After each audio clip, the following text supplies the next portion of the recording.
Hola, buenas tardes. Soy la doctora Álvarez del Hospital 12 de Octubre y os voy a hablar sobre el tema de patrón de crecimiento humano. Lo primero es definir qué es un crecimiento normal. Y esto no es fácil porque el crecimiento pues, depende de múltiples factores, tanto raza, alimentación, etcétera, y a veces es difícil saber qué es normal y qué no es normal. Por ello, en 2006, la Organización Mundial de la Salud estableció esta guía dando unos parámetros de lo que se considera normal y lo que no. Esta guía es de uso abierto, se puede consultar en Internet. El crecimiento básicamente pues, es un aumento progresivo de la masa corporal. Y este crecimiento no es constante a lo largo del tiempo, sino que tenemos unos periodos en los que se crece más rápido y otros periodos en los que se crece un poquito más lento. El crecimiento comprende desde la formación del cigoto hasta la adolescencia, cuando terminamos de cerrar las fisis, que ya se considera que el crecimiento ha terminado. Depende fundamentalmente de la genética, evidentemente, pero luego hay multitud de factores que pueden afectar a ese crecimiento, desde el tipo de nutrición que tenemos, el tipo de lactancia, enfermedades concomitantes que puedan afectar al niño, infecciones, etcétera. Tenemos básicamente tres parámetros para medir el crecimiento, que son la talla, el peso y el perímetro cefálico.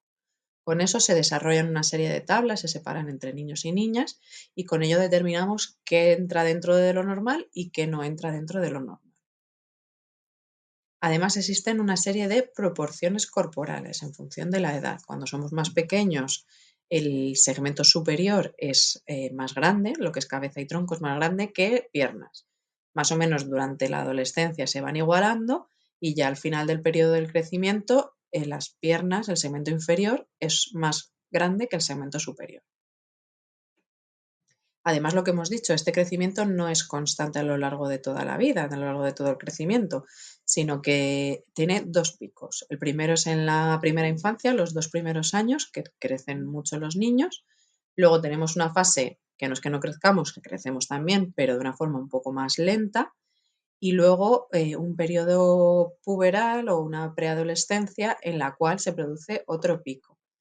En las niñas se produce un poquito antes, en torno a los 12 años, que en los chicos, que se produce un poquito después.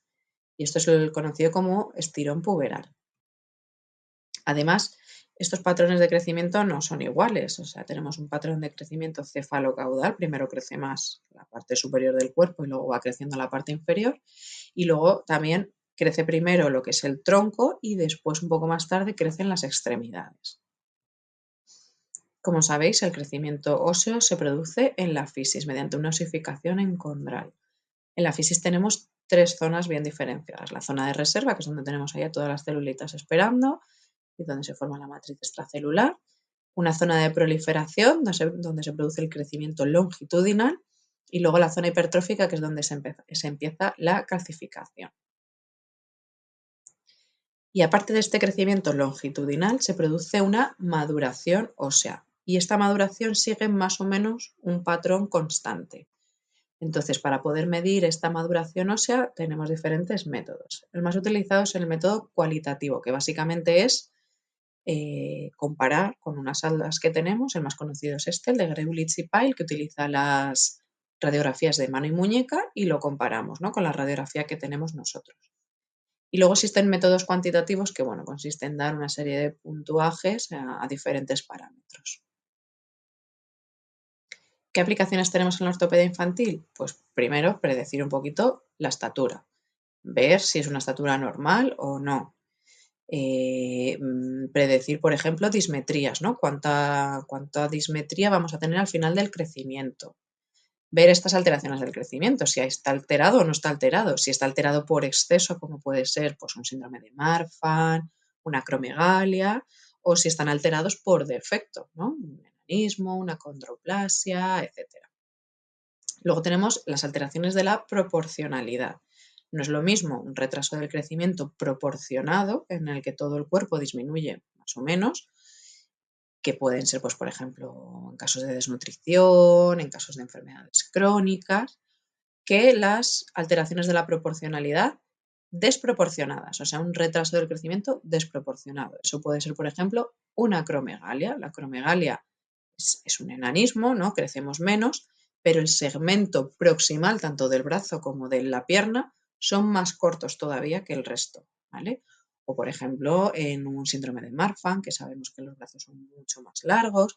Hay que tener en cuenta no solo el crecimiento en que eres muy alto o eres muy bajo, sino en las proporciones corporales. Luego, nos sirve, por ejemplo, para el seguimiento de patologías. En el caso de la escoliosis, pues si tenemos una escoliosis en un niño pequeño, una escoliosis congénita, sabemos que en los primeros años de crecimiento se crece muy rápido, entonces tenemos que vigilarle mucho los primeros años de crecimiento.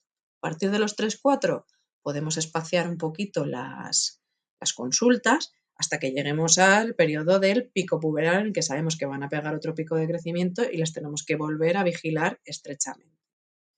Y luego, pues para las decisiones de tratamiento, sobre todo tratamiento quirúrgico, si vamos a hacer epifisiodesis, semiepifisiodesis, pues es importante saber en qué momento hacerla, saber el grado de maduración, si se corresponde la edad ósea y la edad biológica, etcétera. Y bueno, esto es un poquito lo que os quería contar acerca del patrón de crecimiento. Muchas gracias por su atención.